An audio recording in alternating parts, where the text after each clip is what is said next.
Hello students, आज हम बात करने वाले हैं डिफेंस मैकेनिज्म के बारे में। तो हम डिफेंस मैकेनिज्म के बारे में एकदम अंदर तक बात करेंगे, एकदम गहराई में बात करेंगे कि डिफेंस मैकेनिज्म क्या होता है और इसके कितने पार्ट होते हैं। इसके दो पार्ट होते हैं, पॉजिटिव डिफेंस मैकेनिज्म और नेगेटिव डिफेंस मैकेनिज्म। तो डिटेल में समझेंगे क्या है पॉजिटिव डिफेंस मैकेनिज्म, क्या इसके पार्ट होते हैं और क्या क्या इनकी डेफिनेशन होती है। एकदम सिंपल तरीके में समझेंगे, जिस तरीके में आपको एक बार में समझ आ सके और कभी आप भूल ना पाए। ओके, तो डिफेंस मैकेनिज्म क्या है? डिफेंस मैकेनिज्म एक way of coping with difficult feelings. मतलब आपको कोई डिफ़िकल्ट फीलिंग आ रही है तो उनसे अपन को कैसे डील करना है, तो उसको डिफेंस मैकेनिज्म कहते हैं। Your mind way of dealing with stress, मतलब स्ट्रेस के साथ अपने माइंड का कैसे वो अपना माइंड स्ट्रेस के साथ निपटता है, मतलब कठिन भावनाओं से निपटने का जो तरीका होता है उसी को ही हम डिफेंस मैकेनिज्म बोलते हैं। सिंपल स्टेटमेंट आपको याद रखनी है, way of coping difficult feeling, मतलब कठिन भावनाओं से निपटने का तरीका, ये हो गया डिफेंस मैकेनिज्म। तो ये डिफेंस मैकेनिज्म थ्योरी किसने दी थी उसके बारे में बात करते हैं। तो ये सिगमंड फ्रॉइड ने दी थी। जो आप देख सकते हो, ये सारे नोट्स मैं आपको डिस्क्रिप्शन में टेलीग्राम की लिंक दूंगा, वहाँ टेलीग्राम पे आपको मिल जाएंगे। ओके, डिफेंस मैकेनिज्म क्या है? ये defence mechanism firstly described bye Sigmund Freud. Okay, defence mechanism is unconscious process that defends a person against anxiety. जो ये अनकॉन्शियस प्रोसेस है डिफेंस मैकेनिज्म, ये पर्सन कब यूज़ करता है? जब उसको एंजाइटी होती है। जब आपको या किसी को भी एंजाइटी फील होती है तो अपन डिफेंस मैकेनिज्म को यूज़ करते हैं। और कैसे यूज़ करते हैं वो अपन आगे पढ़ेंगे। Okay, a defence mechanism is a mental mechanism और coping mechanism use to reduce stress and anxiety development from the unexpected situation. मतलब कोई ऐसी सिचुएशन आ गई जो सिचुएशन आपने सोची नहीं थी, जैसे कि बाढ़ का आना हो गया, एक अनएक्सपेक्टेड सिचुएशन हो गई, तो इनसे अपन कैसे डील करेंगे और अपने स्ट्रेस को कैसे कम करेंगे, तो ये सारी चीज़ें क्या कहलाती है? डिफेंस मैकेनिज्म कहलाती है। इसमें दो प्रकार के डिफेंस मैकेनिज्म होते हैं। पहला हो गया पॉजिटिव डिफेंस मैकेनिज्म और दूसरा हो गया नेगेटिव डिफेंस मैकेनिज्म। तो सबसे पहले पॉजिटिव डिफेंस मैकेनिज्म के बारे में बात करेंगे। तो पॉजिटिव डिफेंस मैकेनिज्म सबसे पहले आ जाता है कॉम्पेंसेशन। तो कॉम्पेंसेशन का मतलब क्या होता है? काउंटर बैलेंसिंग, मतलब ये नहीं तो वो सही। ओके, कैसे है आपको मैं बताता हूँ। और achievement in one area pursued deficiency in another area, in this defence mechanism individual strengthen one quality to hide other weakness.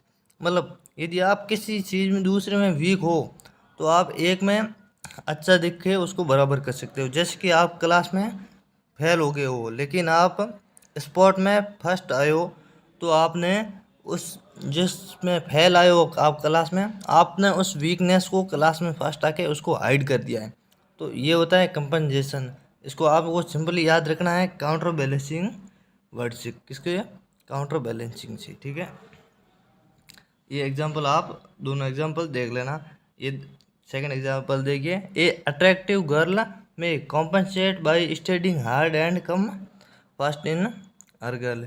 एक अनअट्रैक्टिव गर्ल, मतलब जो एक अच्छी लड़की नहीं दिखती है, चेहरा उसका अच्छा नहीं है, भद्दा चेहरा है, लेकिन वो क्लास में फर्स्ट आती है, वो पढ़ने में अच्छी है, तो उसने अपने स्किल को डेवलप करके उसके अंदर एक काबिलियत नहीं तैयार हो गई।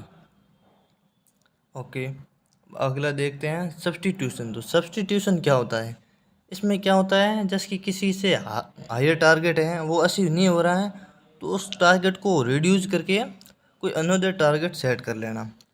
इन this mechanism tension anxiety reduce by changing higher target to another goal, मतलब हायर टारगेट को चेंज करके अनदर गोल कर लेना।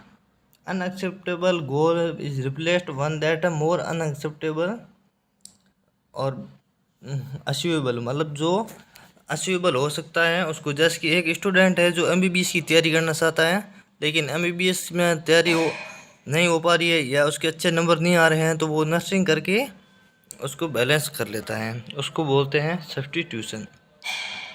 अगली बात करते हैं सब्लिमेशन। ओके, सब्लिमेशन क्या होता है? तो सब्लिमेशन उसे कहते हैं replace socially unacceptable impulse with socially acceptable behaviour. मतलब कोई बिहेवियर है जो सोशली एक्सेप्टेबल नहीं है, लेकिन उसको सोशली एक्सेप्टेबल बनाना ही सब्लिमेशन कहलाता है।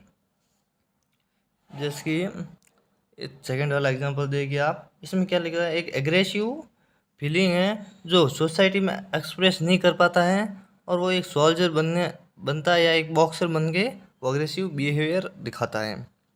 ओके, ये तो कैसे हो गया, पॉजिटिव डिफेंस मैकेनिज्म। उसके बाद आया रेशनलाइजेशन। इसमें क्या होता है, इसमें मतलब बहाने बढ़ाना। कैसे? An individual justify his failure and socially unacceptable behaviour by using socially approved reason. मतलब अपन जैसे कि कुछ सोशली अप्रूव्ड रीजन दे के बहाना बनाते हैं, तो ये एक पॉजिटिव डिफेंस मैकेनिज्म आता है। ए पर्सन विदाउट व्हीकल से that does not want to risk his life by driving. तो एक जो आदमी है जिसके पास बाइक नहीं है, तो वो कहता है कि मैं बाइक लेके मेरी खुद की ज़िंदगी खतरे में नहीं डालना चाहता। ओके, तो ये कैसे हो गया, पॉजिटिव डिफेंस मैकेनिज्म। ओके, आगे और बात करते हैं। उसके बाद आता है रिप्रेशन। तो रिप्रेशन का मतलब क्या होता है? तो रिप्रेशन का मतलब होता है कि कोई आपको थिंकिंग है जो याद आ रही है, लेकिन आप जानबूझ के उसको फॉरगेट कर रहे हो, जानबूझकर उसको भूल रहे हो। तो इसको आपको कैसे याद रखना है, अनजाने में भूलना है, मतलब में आप भूल रहे हो। जैसे कि forgetting loved ones birthday after a fight. Okay, A recent college graduate made forget go for interview if ENC afraid. Okay, ये इसके रिप्रेशन के एग्जाम्पल हो गए। उसके बाद अनडूइंग। तो अनडूइंग ये है in acceptable behaviour to make up for acceptable behaviour. वो ऊपर वाला सेम ही हो गया कि कोई एक्सेप्टेबल बिहेवियर है उसको मेकअप करके मतलब unacceptable behaviour banana, opposite action of previously unacceptable behaviour. ये जो अपन ने ऊपर पढ़ा था कि कोई अनएक्सेप्टेबल है उसको एक्सेप्टेबल में बदलना, अनडूइंग में है कोई आप चीज़ करना नहीं चाहते, मतलब वो एक्सेप्टेबल है फिर भी उसको अनएक्सेप्टेबल में बदलना अनडूइंग कहलाता है। ओके, उसके बाद करते हैं आइडेंटिफिकेशन। तो आइडेंटिफिकेशन क्या होता है, जो अपनी इमेज है किसी आप और में देखते हो तो उसे आइडेंटिफिकेशन कहते हैं। इसमें क्या होता है, the unconscious modelling of one's self upon another person. कोई एक पीपल है वो act like hero after watching a movie. मतलब आप कोई मूवी देखते हो तो उसके बाद आपको लगता है कि जो उस मूवी में हीरो दिख रहा था वो मैं ही हूँ, तो उसको क्या कहते हैं, आइडेंटिफिकेशन कहते हैं।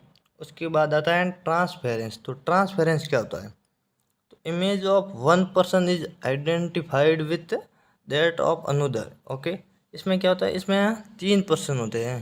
पहला पर्सन, अब जैसे कि मैं हूँ, ये पहले आप एग्जांपल दे के मैं समझाता हूँ। An old person is an admit in hospital and he washes nurse as like own daughter. मतलब एक बूढ़ा आदमी है जो हॉस्पिटल में एडमिट है, वो नर्स को देखता है और वो सोचता है कि ये मेरी खुद की बेटी है। तो क्या हुआ, एक बेटी के दादाजी है, मतलब बेटी जो एक दादाजी है वो नर्स को देख के सोचते हैं कि ये मेरी बेटी की तरह है। मतलब 3 पर्सन हो गए, एक जो ओल्ड पर्सन है वो, दूसरी नर्स और तीसरी उसकी बेटी। मतलब इसमें 3 लोगों के बारे में होती है बात, तो उसको कहते हैं ट्रांसफेरेंस। अब ये सारे पॉजिटिव डिफेंस मैकेनिज्म हो गए। अब बात करते हैं नेगेटिव डिफेंस मैकेनिज्म। तो वीडियो शायद थोड़ी लंबी हो जाए, लेकिन आपको एक वीडियो में समझ आना ज़रूरी है, और नोट्स भी मैं आपको डिस्क्रिप्शन में दे दूंगा, लिंक आप टेलीग्राम से डाउनलोड कर लेना। अब जो नेगेटिव डिफेंस मैकेनिज्म के बारे में बात करते हैं, पहला आता है सपरेशन। तो सपरेशन क्या होता है, सपरेशन का मतलब होता है कि मुझे उस बारे में बात नहीं करनी। Dismiss the impulse feeling that are unpleasant. कोई अनप्लीजेंट फीलिंग है उसको डिसमिस करना है। ये dismiss the un impulse feeling that are unpleasant. कोई अनप्लीजेंट फीलिंग है उसको डिसमिस करना। ओके, आप एग्जाम्पल वगैरह पढ़ते रहना, क्योंकि मैं ज़्यादा बताऊंगा तो वीडियो लंबा हो जाएगा। उसके बाद आता है डिस्प्लेसमेंट। मतलब डिस्प्लेसमेंट का मतलब होता है शिफ्टिंग ऑफ इमोशन, इमोशन को शिफ्ट कर देना, उसको कहते हैं डिस्प्लेसमेंट। मतलब जैसे कि कोई मर्द है, वो काम पे गया और वहाँ उसको बॉस ने कुछ ज़्यादा सुना दिया, तो उसको गुस्सा आ गया, वो घर आके बच्चों पे गुस्सा निकालता है, तो ये क्या हो गया, शिफ्टिंग ऑफ इमोशन हो गया। उसके बाद होता है, बात करते हैं अपन आइसोलेशन। तो आइसोलेशन क्या होता है, कोई पेनफुल थॉट है, क्या है, कोई पेनफुल थॉट है, तो उसको आप क्या करते हैं, अवॉइड करते हो कि जाने दो, ओके, मतलब उसके बारे में बात नहीं करते हो। जैसे कि पहला एग्जांपल देखते हैं, acting aloof and indifferent to avoids someone when you really dislike that person. कोई आप है डिसलाइक पर्सन है, मतलब जिसको पसंद नहीं करते हो, तो उसके बारे में बात नहीं करना चाहते, ओके। उसके बाद आता है प्रोजेक्शन। तो प्रोजेक्शन क्या है, blaming someone else for one's difficulty, मतलब खुद की डिफिकल्टी के कारण किसी और पे ब्लेम करना, ये हो गया, क्या हो गया, प्रोजेक्शन। उसके बाद आता है रिग्रेशन। रिग्रेशन क्या होता है, रिग्रेशन चाइल्डहुड बिहेवियर करता है मैच्योर पर्सन, उसको कहते हैं रिग्रेशन, याद रखना है। कोई मैच्योर पर्सन है, वो चाइल्डहुड बिहेवियर करता है, तो उसको क्या कहते हैं, रिग्रेशन, ओके। अब अगली बात करते हैं फिक्सेशन। तो फिक्सेशन क्या होता है, जब मैच्योर पर्सन है वो कोई इमेच्योर बिहेवियर शो करता है, तो उसको आप क्या कहेंगे, फिक्सेशन, ये हो गया फिक्सेशन। जैसे कि कोई अडल्ट पर्सन है, वो भी थम सकिंग करता है, या फिर कोई बेसिक नीड के लिए भी वो अपनी मम्मा को बोलता है, तो उसको फिक्सेशन आ गया। अब आती है बात फैंटेसी। तो फैंटेसी जैसे कि आजकल ना बात करें तो ड्रीम मिलियनेयर पे, तो उस पर सब फैंटेसी देखते हैं कि यदि मैं 1 करोड़ रुपए जीत जाऊँ, है, तो ये एक फैंटेसी हो गई। तो ये सबसे ज़्यादा गरीब लोग होते हैं, वो ज़्यादा फैंटेसी देखते हैं। तो ये क्या होते हैं, ग्रेटिफाई फ्रस्ट्रेटेड फीलिंग या desire by imagination. Desire by imagination मतलब आप इमेजिनेशन करते हो कि ऐसा हो जाए। जैसे कि एग्जांपल देख रहा है, a poor person become rich in dreams, एक गरीब आदमी सपना देखता है कि मैं अमीर हो जाऊं, ये फैंटेसी हो गया। या जैसे कि स्टूडेंट हो, तो आप सोचते हो कि मैं टीचर को पीटूं या टीचर को गाली निकालूं, पर ऐसा होता नहीं है, लेकिन आप ऐसी फैंटेसी बनाते हो, ओके। तो मैंने ये कुछ और भी दे रखे हैं, लेकिन मैन जो थे वो यहाँ तक ही थे, 30 पेज तक, जो आपके एग्ज़ाम में यहाँ तक ही पूछे जाते हैं। तो लगभग मैंने सब positive defence mechanism, negative defence mechanism सब के बारे में बात कर ली है। और यहाँ नीचे बात करते हैं, तो यहाँ मैंने इम्पोर्टेंट एमसीक्यू देख रखे हैं, जो आप के कंपटीशन में पूछे जाते हैं, तो ये भी आप पढ़ लेना, मैंने अच्छी तरीके से दे रखे हैं कम सारे। तो सब के बारे में बात होगी। अब बात करते हैं कि आपको अब अगला वीडियो किस टॉपिक पे चाहिए, तो वो कमेंट करके बता दीजिए, मैं उस पर वीडियो बना दूंगा। तो ये आप पीडीएफ जरूर डाउनलोड करके पढ़ें और टेलीग्राम ग्रुप को ज्वाइन कर लें, वहाँ मैं न्यू अपडेट देता रहता हूँ। तो थैंक्स फॉर वॉचिंग, मिलते हैं नेक्स्ट वीडियो में न्यू टॉपिक के साथ।